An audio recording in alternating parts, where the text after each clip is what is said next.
Hey, babe. Hi. We're going to Montreal.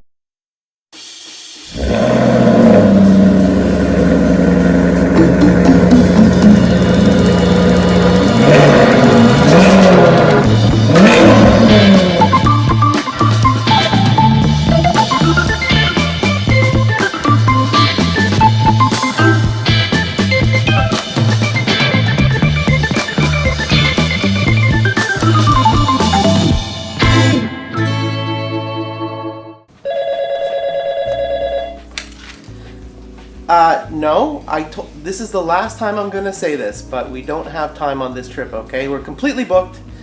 You know, yeah, we'll be having too much fun. Yeah, huh? Fun. Okay, bye. I wasn't really on the phone. Welcome to another episode of this thing I call Chosen Idea. As you probably gathered from the clip in the car earlier, we're on our way to Montreal, and here we are at our hotel. Anyway, so at least part of this episode will take place in Montreal. All right, well, catch you later. Bye. Hey there, just switching over to Toronto here for a bit. No worries, I'll switch back to that Montreal video in a moment. Just editing it here behind me, as you can see. Now, just to kind of go over what I'm trying to accomplish with this video, as you could probably gather from the title, I am doing a bit of a review. Not really a review, because I'm not really a reviewer. It's more like just kind of talking to you about my experiences with the product. It's kind of what I do. Like, I don't really review things. I just kind of talk to people about my experience with something. And just right off the bat, positive. So there you go. But I do a fair bit of research myself before I buy something, so I've always got some sort of expectation before I buy anything. I am the owner of the original Zhiyun Crane M2, which was an amazing thing for me. Completely changed the way I work because I was actually bringing that gimbal along with me. The form factor and the lightweight. And it's perfect for the camera I shoot with. Many of you know that I shoot with a Sony A7C, which is already a compact camera. You don't want a bunch of big stuff when you're going for a compact camera to begin with, or for those APS-C shooters out there. You're also going to want to check out this gimbal, or go with smaller gimbals. Now, an interesting thing about my history with gimbals is my first gimbal was actually the Crane version 2, which is basically a full-size gimbal. Unfortunately, it had no locks on it or anything like that, so it was always clanging around. It was a total nightmare on our Newfoundland trip, and even strapped to the back of my backpack with a bunch of elastics around it to keep it from flopping around. It was not nice to carry around, and it was too heavy and just too large. And yeah, now in contrast to the Zhiyun Crane M2, when I got it, I was able to fit that into my messenger bag. I've got the Manfrotto Speedy 10, which I did not buy myself. My awesome girlfriend Mar picked that up for me. She gets me all kinds of cool stuff. And that gimbal was able to fit into my bag along with my Sony A7C. As you know, a compact camera. You've got a small camera to begin with. You don't want a bunch of really big equipment that goes with it, because it kind of negates having a compact camera in the first place, right? So, by the way, this will be of interest to some APS-C shooters out there, because you're definitely fans of compactness, and I come from the APS-C world. That's why I was so attracted to the A7C to begin with. So I was able to fit the camera, the gimbal, and 3 lenses into the bag. 3 lenses that I would normally have with me. That's not my full camera setup, although my full camera setup now will fit into my backpack. About this. This is the fancy schmancy box that it comes in. This is the upgrade to the Crane M2. The improvements are very welcome to me because they are the improvements that I had in my mind for this thing when I bought the original. And the M3 is kind of veers off of what I wanted. So the gimbal itself right here, now you can see how small it is. I've got pretty small mitts, you know, to begin with, so you can see how this looks small even in my hands. There are a lot of reviewers out there, some reviewers out there who've complained about the fact that this is too small for them, and they're running into touching the controls on this when they don't want to, and they're using the included little tripod that goes in under this as a grip extension, so they're not touching any of this stuff up here. Now me, again, looking for something compact, and I've got no issue with this because of my small hands, so I normally have that tripod disconnected, although I do bring it with me because it does make things a lot handier when you're balancing this thing. About balancing this thing, the original Crane M2, you were able to lock it completely, but the locks weren't all independent of one another, which unfortunately didn't help a lot when you were balancing this thing. And those of you who have used a gimbal that has, you know, independent locks on it, you'll know that it comes in really handy when you're balancing, because you can isolate each of those axes while you're going through the balancing process. Makes it way easier. And yes, the motors on this thing, it does handle all three of those lenses that I had mentioned that I normally have in my messenger bag. Any of the other lenses I wouldn't have on this gimbal. In fact, in my messenger bag there are only two lenses that I actually put on this thing, because the 85, I wouldn't normally do gimbal shots with the 85. Although you can, and you can get some creative shots with a gimbal on an 85, it's not something I would do though, and it will handle it. Now, on that topic, let me jump over to a particular lens I find excellent for gimbal work, especially for the A7C.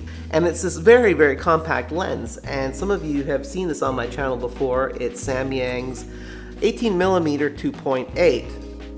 It's got autofocus in it for those of you who are thinking, oh, Samyang, Rokinon, those lenses often don't have autofocus. Well, this one does, and I find the autofocus excellent in this lens. I know some people have had maybe bad copies of this, hit and miss with like image quality even. Image quality I have found excellent with this lens, comparable to a lot of much more expensive lenses that I've used in the past. Excellent, excellent lens. Not only that, I like doing some landscape work, and I'm always using all kinds of different filters and stuff like that, and you can put a standard 58mm filter thread on that guy right there, so that's also really nice.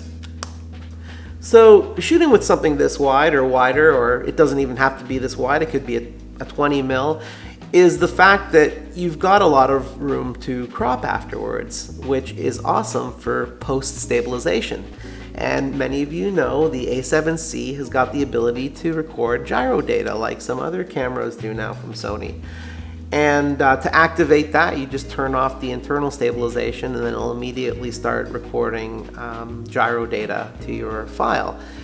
You'll also want to increase your shutter speed so you're not getting any motion blur as well. So you're going to want to be at least like way north of 100th, I'd say. Don't go any lower than that. The advantage of this is you combine that gyro data stabilization with this, and you're talking about some ultra smooth footage.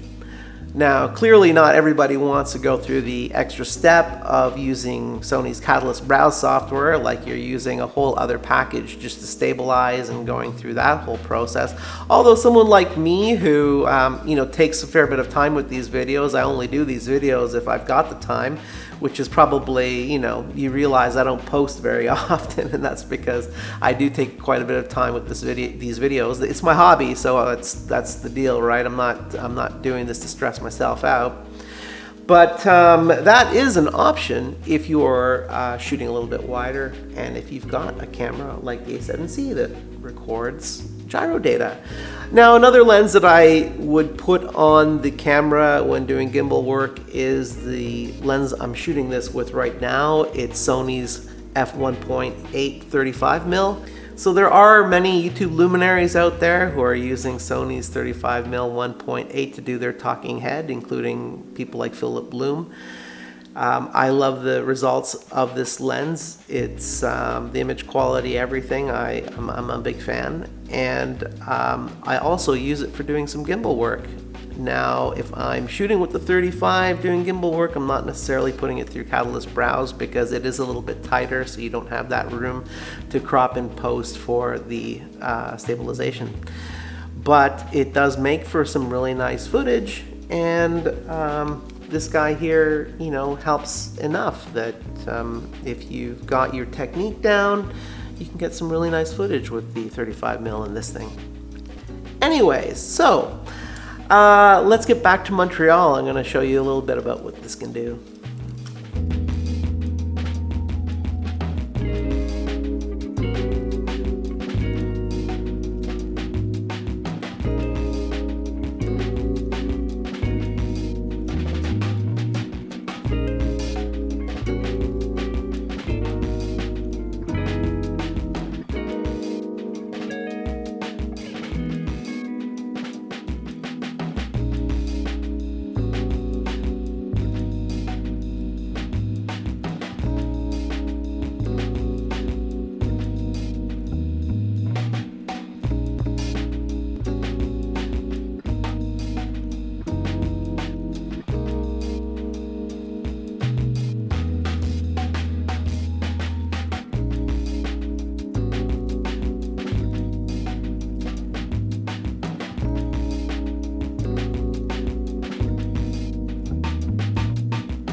So as usual, I hope you all got something out of this one. If so, throw me a thumbs up. If not, that's okay too. For those of you who haven't subscribed, please do so. If you've got any future show ideas that you'd like to throw at me, put those in the comments below. If you've got any experiences with the Crane M2S, or maybe the original Crane M2, or maybe even with the Crane 3, and you want to tell me what camera maybe you're using on any of those gimbals, you can tell me about those in the comments below. I try to respond to everything. And anyways, until next time, keep working to make your chosen idea a reality. Okay then, bye, peace. Do you want to skip dinner too? Oh, okay, so I should start over. I was hungry because it was a breakfast time, right? Yeah. And then I was hungry, so, you know, that was normal. Now the whole day, we skipped lunch, and it's dinner time now, so I'm hungry. Sorry. You should feed me. Okay, no problem.